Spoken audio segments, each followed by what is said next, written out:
Everyone, I welcome you to all in concept classes. हम आज एक अपना न्यू टॉपिक उठा रहे हैं अपने नए चैप्टर जो हम फाइनाइट डिफरेंस पढ़ रहे थे, उसमें हम पढ़ेंगे फंडामेंटल थ्योरम ऑफ डिफरेंस।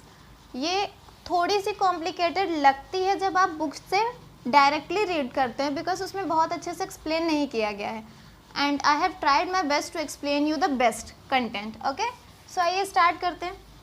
जब आप फंडामेंटल थ्योरम ऑफ डिफरेंस की बात करते हैं तो इसमें दो मेन पॉइंट्स आते हैं। वो मेन पॉइंट्स क्या होते हैं आपके? nth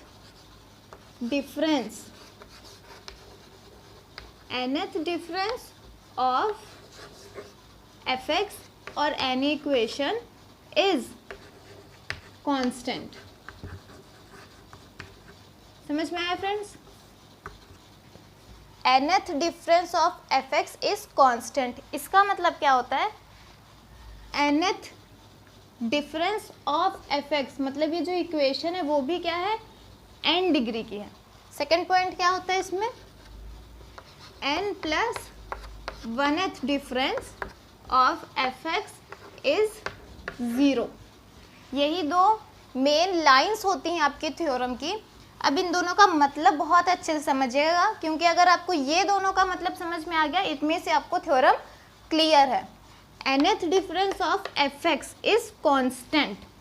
देखिए, मान लीजिए आपकी fx है x square plus x plus 1। Okay, मान लीजिए कुछ भी जो भी आपका बना है, यहाँ क्यूब मानना है आपको, क्यूब मान लीजिए, उससे फर्क नहीं पड़ेगा।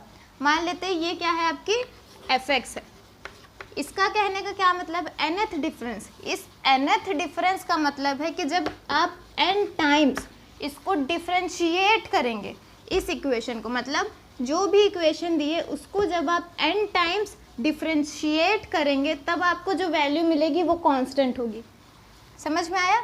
मतलब देखिए, इस डिग्री की इक्वेशन क्या, सॉरी, डिग्री क्या है इस इक्वेशन की? इस इक्वेशन की डिग्री है 2, राइट? n इसका 2 है। इट मीन्स जब हम इसको डबल डिफ्रेंशिएट करेंगे, दो n 2 है तो इसको डिफ्रेंशिएट जब 2 बार करेंगे तो हमें क्या वैल्यू मिलेगी? कांस्टेंट मिल जाएगी। कांस्टेंट कैसे मिल जाएगी? अब देखिए, जब आप इसका f डैश x निकालेंगे तो आपको क्या मिलेगा? 2x plus 1। ओके, और जब आप इसका f डबल डैश x निकाल देंगे तो आपको क्या मिल जाएगा? 2। समझ में आया आपको? मतलब जितनी डिग्री की इक्वेशन है, अगर हम उसको उतनी ही बार डिफरेंशिएट कर दें तो हमें वैल्यू क्या मिल जाती है? कांस्टेंट। ओके, ये था पहली लाइन का मतलब। nth difference of fx is constant. अगर वो इक्वेशन जितनी डिग्री बोला गया उतनी ही डिग्री की है तो हमें जो उस टर्म में मिलेगा, उस इक्वेशन को जब उतनी बार डिफरेंशिएट करेंगे तो कांस्टेंट मिल जाएगा। मान लीजिए इक्वेशन आपकी 2 डिग्री की थी, ठीक, आपने डिफरेंशिएट कर दिया इसको 3 टाइम्स, तो आपको यहाँ क्या मिलेगा? 0। वही ये सेकंड लाइन कह रही है कि जितने n डिग्री की इक्वेशन थी, आपने इसको n बार डिफरेंशिएट किया, आपको कांस्टेंट मिल गया। लेकिन आपने अगर n डिग्री की इक्वेशन है, मान लीजिए ये n डिग्री की इक्वेशन थी, आपने इसको n प्लस 1 बार डिफरेंशिएट कर दिया, मतलब इसकी डिग्री से एक ज़्यादा बार डिफरेंशिएट कर दिया, तो आपको क्या मिल जाएगा? 0 ही मिलेगा। और हायर वैल्यूज़ में भी पूरी वैल्यूज़ इसके बाद आपको 0 मिलेंगी। समझ में आया आपको? ये थ्योरम क्या कहती है? मतलब क्या है थ्योरम का? कि जो nth डिफरेंस है fx का, इक्वेशन का nth डिफरेंशिएशन जब हम करेंगे तो हमें कांस्टेंट मिलेगी, और उस n से अगर हमने एक प्लस कर दिया तो हमें 0 मिल जाएगा। आई होप आपको ये समझ में आया होगा। और हम इसमें क्या यूज़ कर रहे हैं? ऑपरेटर। तो आप उस ऑपरेटर से भी देख सकते हैं। देखिए, हम क्या फाइंड करते हैं? ये होता है हमारा डिफरेंस। ओके, मान लेते हैं हमने इक्वेशन क्या ली थी अपने? x square plus x plus 1। इसका क्या फाइंड करना है? फर्स्ट डिफरेंशिएशन फाइंड करते हैं ये। ओके, सो इसको जब खोलेंगे तो फर्स्ट फॉरवर्ड से कैसे खुलेगा? f(x plus h minus fx). Simple. अब यहाँ x की जगह क्या हो जाएगा? x plus h. So x plus h का whole square plus x plus h plus 1। Okay, minus f x क्या है? एक्स स्क्वायर, ये सब पूरा माइनस हो जाएगा, माइनस एक्स माइनस 1, बिकॉज ये मल्टीप्लाई हो जाएगा माइनस अंदर सब में। इसको जब आप ओपन करेंगे तो आपको क्या मिलेगा, x square plus h square plus 2h x, then here x plus h plus 1 minus x square minus x minus 1। Okay, ये 1 से 1, ये माइनस एक्स से ये प्लस एक्स, और ये माइनस एक्स स्क्वायर से प्लस एक्स स्क्वायर। सो आपको क्या मिल गया, H square plus 2hx plus h। अब ये देखिए, ये जो आई है ये आपका अभी फर्स्ट डिफ्रेंशिएशन हुआ है। जब हमने पहले ऐसे इसको सिंपली आप डिफ्रेंशिएट करेंगे तो आपको क्या मिलेगा, 2x प्लस 1। मतलब इस केस में भी आपका एक x बच रहा है, क्योंकि अभी आपने इसको एक बार डिफ्रेंशिएट किया है और आपकी इक्वेशन कितने टाइम्स की थी, 2 डिग्री की थी। तो हमें इसे क्या करना है, एक बार और डिफ्रेंशिएट करना है। मतलब अब हमें क्या करना है, स्क्वायर ऑफ दिस फाइंड करना है। ओके, जब इसे फाइंड करने के लिए बोला गया है, इट मीन्स ये हमारा आ गया है, ये आप इसको ऐसे लिखेंगे। ओके, और ये जो वैल्यूज़ थी ये इसी की तो थी, सीधा इस वैल्यू को यहाँ पर पुट करें और उसका वापस से डिफ्रेंशिएट कर दें। सो यहाँ पर ये वैल्यू पुट करेंगे, H square plus 2hx plus h। समझ में आया फ्रेंड्स? आपको फाइंड क्या करना था, अब स्क्वायर फाइंड करना था। इसको आपने कैसे लिखा, इस तरह। और ये जो वैल्यू आई थी ये किसकी थी, fx की थी, तो हमने इसकी जगह क्या पुट कर दिया, ये वैल्यू पुट कर दी। समझ में आया आपको? अब आप जब डिफ्रेंशिएट करेंगे तो क्या करते हैं हम, एक हमारी वैल्यू होती है fx plus h minus fx। Okay, तो फर्स्ट में क्या होगा, जब हम इसको पहली बार करेंगे इस प्लेस पे एच स्क्वायर तो वैसे ही रहेगा, क्योंकि हम x में h प्लस करते हैं। ये h की वैल्यूज़ क्या होती है, कांस्टेंट होती है, बिकॉज ये डिफरेंसिंग ऑफ इंटरवल्स होती हैं, ये अपनी खुद की वैल्यूज़ नहीं होती हैं, ये कांस्टेंट वैल्यूज़ देती हैं। प्लस 2h और x की जगह क्या आएगा, x plus h plus h। Okay, ये इसकी वैल्यू होगी। देन माइनस fx क्या होगा, fx तो सिंपली यही होगा। देन h स्क्वायर, ये सब पूरा माइनस हो जाएगा, माइनस 2hx माइनस h। समझ में आया? ये h से ये h डिवाइड, ये से ये डिवाइड, ये जब अंदर मल्टीप्लाई होगा तो 2hx डिवाइड हो जाएगा और बचेगा क्या, 2h स्क्वायर। क्या बचेगा आपका, 2h स्क्वायर। ये क्या हो गई, इसकी वैल्यू हो गई। समझ में आया फ्रेंड्स आपको? अब आपने देखा, जब आपने फर्स्ट टाइम डिफरेंशिएट किया तो आपको एक टर्म मिल गया, और जब आपने इसको डबल बार डिफरेंशिएट कर दिया तो आपको क्या मिली वैल्यू, कांस्टेंट वैल्यू मिल गई। इट मीन्स डिग्री क्या थी, 2 थी, डिफरेंशिएट कितनी बार किया, 2 बार किया, हमें क्या मिल गया, कांस्टेंट। अब आप इसको फिर से एक 3 टाइम्स डिफरेंशिएट कर देंगे तो इसमें जब x की वैल्यू ही नहीं है, h वैल्यू खुद से ही कांस्टेंट टर्म है, इट मीन्स ये क्या दे देगा, अगर हम इसको 3rd टाइम डिफरेंशिएट कर देंगे तो ये आपको 0 दे देगा। समझ में आया आपको? कॉन्सेप्ट समझ में आया थ्योरम का? ये मैं आपको इसलिए भी समझा रही हूँ क्योंकि थोड़ा सा इम्पॉर्टेंट है आपके पेपर से, क्योंकि पेपर में इससे क्वेश्चन पूछे जाते हैं। समझ में आया? तो अब हम ये आप याद कर लीजिएगा, nth difference of fx is constant, और उसके आगे वाला एक डिफरेंशिएट n+1 इज 0। समझ में आया? तो हमने ये थ्योरम समझ ली। अब हमें करना क्या है इस थ्योरम में, हमें इस थ्योरम में ये कांस्टेंट टर्म फाइंड करना है।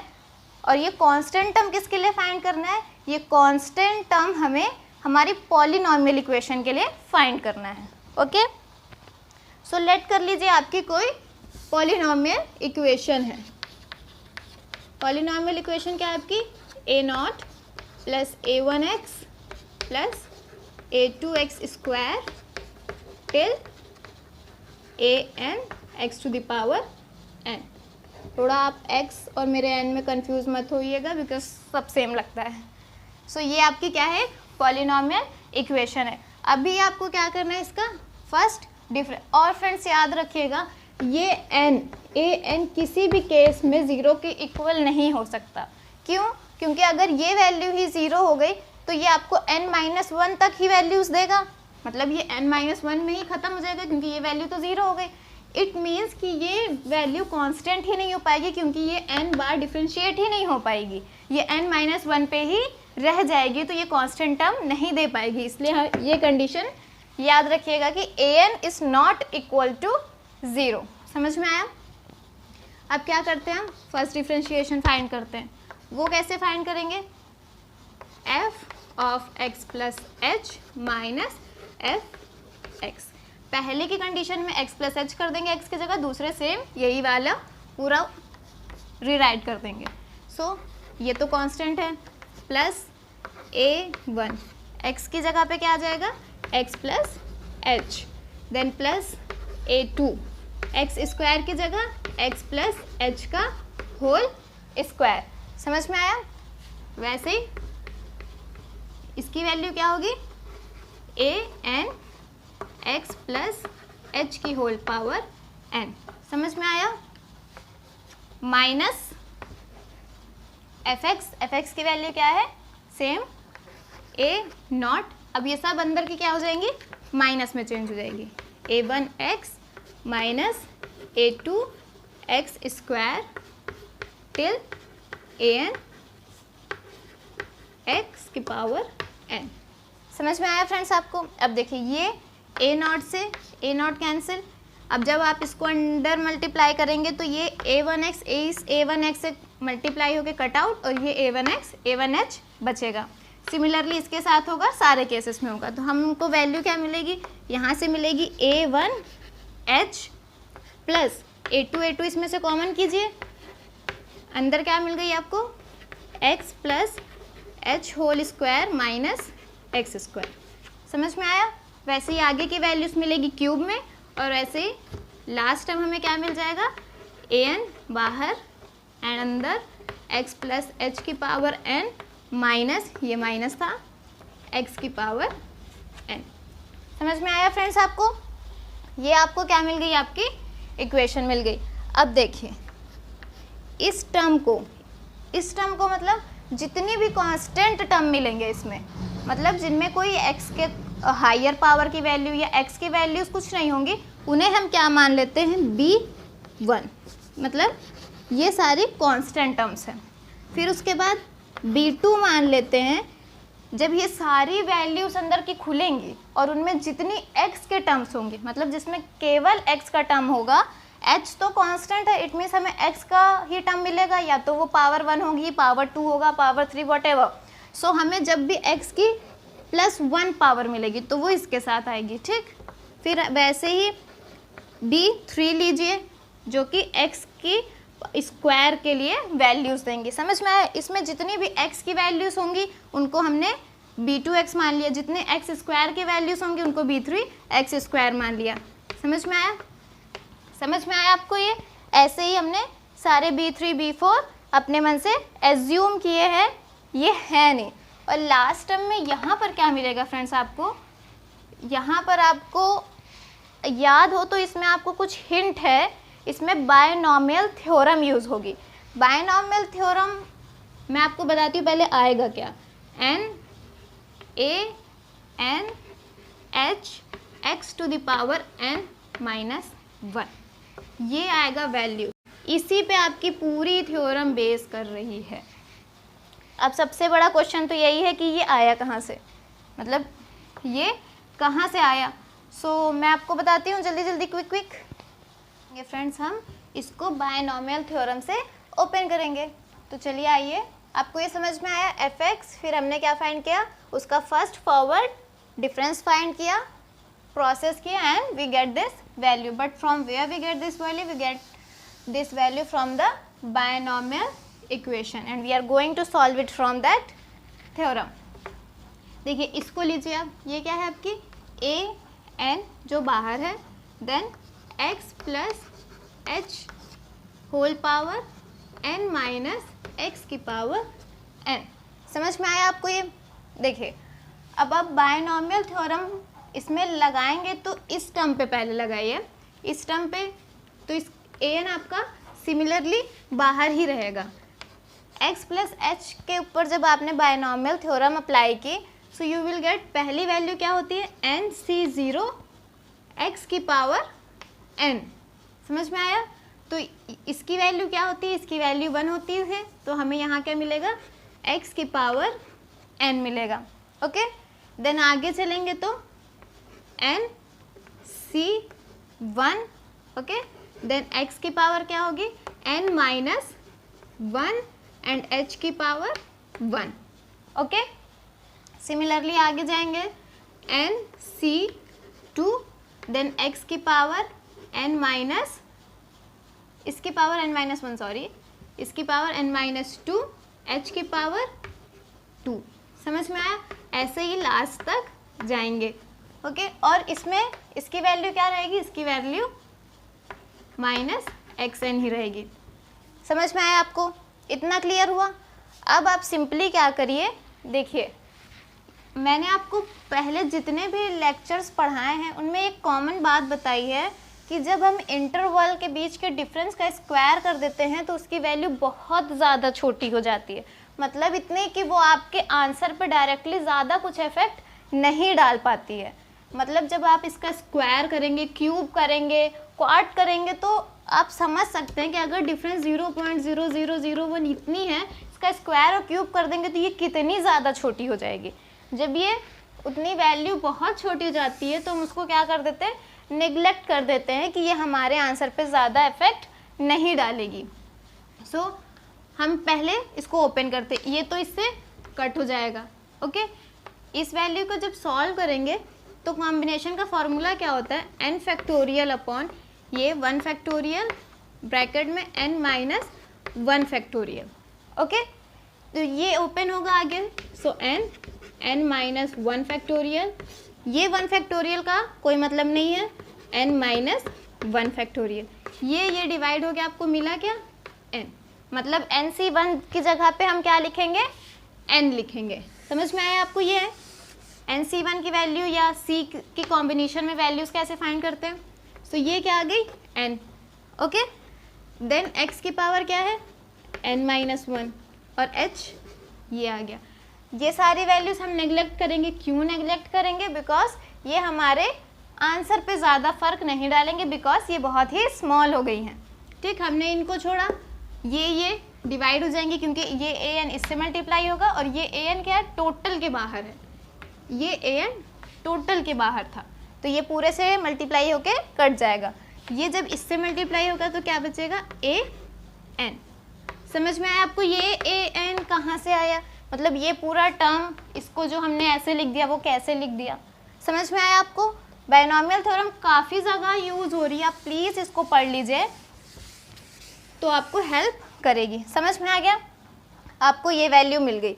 अब आप क्या करना है आपको, ये क्या था आपका फर्स्ट डिफरेंशिएशन था, लेकिन आपको क्या करना है, n टाइम्स डिफरेंशिएट करना है, because you will get the constant value in the nth differentiation. समझ में आया? तो अभी तो ये फर्स्ट ही था, अब आप ऐसे ही सेकंड करेंगे, थर्ड करेंगे, फोर्थ करेंगे, तो सेकंड करते हैं। सेकंड क्या करना है, हमें डिफरेंशिएट करना है। इट मीन्स ऐसे लिख सकते हैं हम, इसकी वैल्यू क्या है, इसकी वैल्यू, इसको यहाँ पर सब्स्टिट्यूट कीजिए, ये क्या मिलेगी आपको, b1 प्लस b2। देखिए जब आप यहाँ पर इसकी वैल्यू पुट कर देंगे, फिर उसके बाद जो इसका फॉर्मूला बनेगा वो बनेगा this one, F x plus H minus f x. समझ में आया? ये बनेगा आपका, क्योंकि एफ एक्स प्लस एच होता है इसकी वैल्यू माइनस एफ एक्स, ये अंदर जाके मल्टीप्लाई हो जाएगा इन दोनों के साथ। अब आपकी इसकी वैल्यू क्या है, मतलब इस पूरे की वैल्यू आपको ये दी गई हुई है, इसके लिए आपको x प्लस एच कर देंगे तो ये इसकी वैल्यू बन जाएगी। समझ में आ रहा है? मतलब ये जो वैल्यू है इसकी जगह पूरी सब्स्टिट्यूट होगी और x प्लस एच की जगह ये वैल्यू सब्स्टिट्यूट करने के लिए हम x में क्या कर देंगे, प्लस h कर देंगे। समझ में आया? तो इसके लिए क्या करेंगे हम, b1 तो कांस्टेंट है, प्लस b2, ये क्या हो जाएगा, x plus h, then here plus b3 x plus h का होल स्क्वायर, और ये कहाँ तक जाएगा, ये n a n h, x की जगह क्या हो जाएगा x plus h power n minus 1। समझ में आया आपको? माइनस करेंगे कौन सी वैल्यू, ये वाली वैल्यू पूरी सब्स्टिट्यूट करके इसमें माइनस करेंगे। So b1 minus b2 x, then again minus b3 x square minus, ऐसे ही जाएंगे लास्ट तक, and what we get here is n a to the power n h x n minus 1। समझ में आ गया आपको? अब क्या होगा देखिए, ये b1 कट जाएगा, फिर ये b2x से ये b2x कटेगा, यहाँ पर क्या बचेगा b2h बचेगा, वैसे इसमें b2h बचेगा, ये वैल्यू एक साथ आएंगी, सारी वैल्यूज एक साथ आएंगी जैसे हमने इस केस में किया है। फिर हम क्या करेंगे, कांस्टेंट लेट करेंगे, C3 से स्टार्ट करेंगे। C3 से क्यों स्टार्ट करेंगे हम, क्योंकि हमारी जो यहाँ पर वैल्यूज़ है b2h से मिल रही है, तो ये C2 हमारे सारे कांस्टेंट टर्म, फिर C3 जिनके साथ भी x आएगा, फिर C4 जिनके साथ x स्क्वायर आएगा। समझ में आया? वैसे ही हमें लास्ट टर्म क्या मिल जाएगा हमारा, ये और ये, इसमें से कॉमन क्या क्या है n a n h, ये वैल्यूज कॉमन है। अंदर क्या बच रहा है हमारे पास x प्लस h की पावर n माइनस 1, और ये क्या बचेगा माइनस x की पावर n माइनस 1। समझ में आया आपको फ्रेंड्स? अब इसमें क्या करेंगे आप इसमें फिर से बायनॉमियल थ्योरम सिंपली अप्लाई करेंगे। ये सारे टर्म्स क्या है, C1 C2 C3 या B1, हमने जितने भी A B C जितने भी लेट किए हैं वो सारे कांस्टेंट टर्म्स हैं। इन वैल्यूज़ को सॉल्व करेंगे तो इसमें बायनॉमियल थ्योरम लगाएंगे, इसमें बायनॉमियल थ्योरम लगाएंगे, तो ये वैल्यूज़ कैसे सॉल्व होंगी, n ये बाहर ही रहेगा, देन अंदर क्या मिलेगा हमें, पहले तो NC0 होती है, इसकी वैल्यू क्या होती है 1, ओके, तो इसकी x की पावर क्या यहाँ पर रहेगा n माइनस 1। नेक्स्ट टर्म क्या होता है NC1 की वैल्यू क्या होती है n, ओके। उसके बाद यहाँ पर से हमें क्या मिलेगा x की power n minus 2h square. समझ में आया आपको?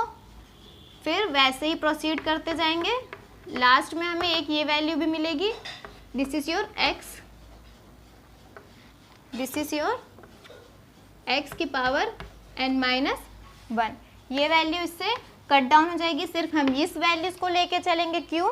क्योंकि ये ही सबसे बड़ी टर्म वैल्यू हमें पूरे इक्वेशन में देगी, इसके बाद वाली सारी वैल्यूज़ और ज़्यादा छोटी हो जाएंगी। जब वो और ज़्यादा छोटी हो जाएंगे तो हमें क्या मिल जाएगा, ये देखिए ये वैल्यू थी आपकी, जब सेकंड टाइम करेंगे तो हमें क्या मिलेगा, ये पूरे टर्म्स, इसके आगे जो वैल्यू यहाँ पर हमें मिल जाएगी वो क्या मिलेगी आपको, this is your n a n h, then ये यहाँ पर क्या हो जाएगी, ये h है, ये n a n h square x की पावर n माइनस 2। समझ में आया फ्रेंड्स आपको? यहाँ पर आपको n माइनस 1 मिलेगा। क्यों? देखिए ये क्या थी n माइनस 1, और यहाँ पर 1, x की पावर क्या होगी n माइनस, ये माइनस माइनस 2 h की पावर 1, तो इसे जब कैलकुलेट करेंगे सो n माइनस 1, यहाँ पर 1, देन n माइनस 1 का फैक्टोरियल। सो जब ये आगे फैक्टोरियल ओपन होगा n माइनस 2 का फैक्टोरियल, ये आगे ओपन होगा तो n माइनस 2 का फैक्टोरियल, ये कट आपको क्या मिल जाएगी n माइनस 1 वैल्यू मिल जाएगी। समझ में आया आपको? तो आपको यहाँ पर क्या मिलेगा, एक n मिलेगा और दूसरा n माइनस 1 मिलेगा। समझ में आया? यहाँ पर कौन सी वैल्यू आएगी, ये वैल्यू आएगी। ये हमें लास्ट टर्म मिला है जब हमने सेकंड फाइंड किया है डिफरेंशिएशन, और जब हमने फर्स्ट टाइम डिफरेंशिएशन फाइंड किया था तो अब हमें क्या मिला था, n h a n x की पावर n माइनस 1। ये हमारा लास्ट टर्म है, ये हमें फर्स्ट केस में मिला था और ये हमें सेकंड केस में। अब आप इसको कंपेयर कीजिए, क्योंकि आप 3, 4, 5 स्टेप n स्टेप तक आप फाइंड ही नहीं कर पाएंगे, कहाँ तक जाना है पता नहीं। इसलिए हमें क्या इससे मिल रहा है कि जब हमने n को फर्स्ट टाइम डिफ्रेंशिएट किया तो हमें जो इक्वेशन मिली वो n-1 की मिली। मतलब आपको जो b की इक्वेशन मिली थी वो कितनी मिली थी, n-1 की मिली थी। ये देखिए, फिर जब आपने इस इक्वेशन को सॉल्व किया तो आपको इक्वेशन कौन सी मिल गई, आपको n-2 टर्म की इक्वेशन मिल गई। मतलब हम जितने आगे स्टेप बढ़ते जा रहे हैं उतनी वैल्यू में एक एक डिक्रीमेंट होती जा रही है। ओके, ऐसे ही प्रोसेस करते जाएंगे तो हमें लास्ट कांस्टेंट टर्म क्या मिलेगा, n, देन n-1, n-2, ये चलता जाएगा, h की power n, a n, x की पावर n-n। ये कैसे आ गया, देखिए जब हम फर्स्ट और सेकंड केस को कंपेयर करते हैं ना फ्रेंड्स, तो इसमें देखिए आपको n मिला, इसमें भी आपको n मिला, इसमें आपको n-1 ज़्यादा मिला। वैसे ही जब आप थर्ड डिफ्रेंशिएशन कर देंगे यहाँ पर ही, तो यहाँ एक वैल्यू आएगी n-2, फोर्थ करेंगे तो एक और आ जाएगी n-3। मतलब क्या हो रहा है कि हर प्रोसेस के साथ एक आगे वाला जो डिक्रीमेंट उसका बढ़ते जा रहा है। ठीक, ये वैल्यू होगी an आपके दोनों में कॉमन है। फिर देखिए जब आपने h को फर्स्ट टाइम डिफ्रेंशिएट किया तो पावर 1 है, फिर आपने सेकंड टाइम डिफ्रेंशिएट किया उस इक्वेशन को तो पावर 2 हो गई। समझ में आया? इट मीन्स जब हम इसको n टाइम्स डिफ्रेंशिएट करेंगे तो हमारी पावर कितनी हो जाएगी, h की पावर n हो जाएगी। फिर देखिए ये क्या है आपका, ये क्या है x। जब हमने फर्स्ट टाइम डिफ्रेंशिएट किया तो उसकी पावर में से 1 माइनस हो गया, जब दोबारा डिफ्रेंशिएट किया तो पावर में से 2 माइनस हो गया। वैसे जब n टाइम्स डिफ्रेंशिएट करेंगे तो n में से n माइनस हो जाएगा। समझ में आया आपको? बिल्कुल भी कंफ्यूज मत होइएगा, क्योंकि आप कंफ्यूज हुए पूरा शॉर्ट हो जाएगा। ओके, सो यहाँ से हमने क्या निकाल ली, अपनी n f(x) का लास्ट टर्म वाली वैल्यू निकाली, दैट इज योर, इसको क्या लिख सकते हैं हम पूरा n फैक्टोरियल, देन h की पावर n, a की पावर a एंड x की power n-n equals to x की पावर 0, एंड जिसकी पावर 0 होती है उसकी वैल्यू 1 हो जाती है। समझ में आया फ्रेंड्स आपको? हमें ये वैल्यू कहाँ से मिली, और ये वैल्यूज में देखिए एक भी x का टर्म नहीं बचा। अब एक भी x का टर्म नहीं है मतलब ये वैल्यू क्या है, कांस्टेंट हो गई हमारी। अगर ये वैल्यू कांस्टेंट हो गई हमारी, इस मीन्स कि nth पे जब हम डिफ्रेंशिएट करके पहुँचे तो हमारी वैल्यू हमें क्या मिल गई, कांस्टेंट मिल गई। समझ में आया आपको? बिल्कुल भी कंफ्यूजन नहीं है इसमें। आप लास्ट टर्म को सॉल्व कर रहे बायनॉमियल थ्योरम से, तो आपको मिल क्या रहा है, एक n, जब आगे बढ़ते जा रहे हैं तो n-1, n-2, n-3 इंक्रीज होते जा रहे हैं, एंड जितने टाइम्स डिफ्रेंशिएट कर रहे हैं h की पावर वो होती जा रही है, और x की पावर टोटल पावर में से उतनी डिक्रीज होती जा रही है। समझ में आया आपको? क्या मिल गया, आपकी ये n की वैल्यू मिल गई। हमने वो कैसे निकाली, इन दोनों को कंपेयर करके निकाली, लेकिन आप इसको सॉल्व भी करेंगे तो आपकी वैल्यू क्या आएगी, यही आएगी। ये क्या हो गया, nth डिफरेंस ऑफ f(x) और द इक्वेशन इज कांस्टेंट। मान लीजिए हमने इस टर्म को क्या मान लिया, c है। कांस्टेंट मतलब कुछ भी कैलकुलेट करके कांस्टेंट टर्म ही आएगा। तो मान लिया हमने कैलकुलेट करके क्या आई, हमारे पास वैल्यू c आ गई। अब उसमें जो नेक्स्ट पॉइंट था थ्योरम का, वो कह रहा था कि जब हम n+1 बार डिफ्रेंशिएट कर देंगे तो वैल्यू 0 हो जाएगी। तो हम ऐसे तो कंफर्म नहीं कर सकते, तो हम क्या करेंगे, इसको एक फर्दर केस सॉल्व करेंगे। मीन्स एक n+1 डिफ्रेंशिएशन और फाइंड करेंगे। इसका क्या मतलब है, एक ये बाहर लिख लें। सो ये क्या है, 1, ये n ऑफ f(x). समझ में आ गया फ्रेंड्स आपको? देखिए इसकी वैल्यू क्या है, c। वैसे इसकी वैल्यू क्या होगी, first forward difference of f(x) plus h minus f(x). समझ में आ गया आपको? इसकी h कर देंगे, जो भी वैल्यू होगी उसका h करेंगे। अब देखिए इसकी वैल्यू आ गई आपके पास, ये x की जगह पे हमें x प्लस h करना होता है, बट हम x प्लस h क्यों नहीं कर सकते, क्योंकि हमारे पास x का टर्म ही नहीं है। इसकी जगह क्या लिख देंगे, हम डायरेक्टली c लिखेंगे, और जब हम c का डिफ्रेंशिएशन करेंगे इस केस में you will get c minus c। So c minus c what equals to 0। समझ में आ गया। कांस्टेंट टर्म का आप डिफ्रेंशिएट करेंगे, जितने भी बार कर ले आपको आंसर हमेशा क्या मिलने वाला है, 0। सो इट मीन्स n+1 बार कर देंगे। जब आप किसी इक्वेशन की डिग्री से ज़्यादा आप उसे डिफ्रेंशिएट कर देते हैं तो 0 हो जाता है उसका वैल्यू। बस इतना सा वो कह रहा है, और ये काफ़ी अंडरस्टैंडेबल भी। आप काफ़ी बार डिफ्रेंशिएशन अप्लाई करते हैं तो जब उसकी डिग्री से आगे चले जाते हैं इक्वेशन की तो वो वैल्यू 0 दे देता है। समझ में आया आपको। यही था हमारा थ्योरम आज का, that is your fundamental theorem of difference calculus. समझ में आया आपको। आप एक बार इसको रिपीट करके देख सकते हैं कि आपके दिमाग में बैठ जाए। मैंने काफ़ी अच्छे से आई थिंक ट्राई किया है आपको समझाने के, फिर भी आपको कहीं कोई डाउट हो तो आप मुझसे पूछ सकते हो, मैं कंफर्म जवाब दूंगी। And this is all about the theorem, और पढ़ लीजिएगा, काफ़ी इंपॉर्टेंट है। So I think this is all about today, and we will meet in our next topic with next topic. Till that, thank you and bye bye.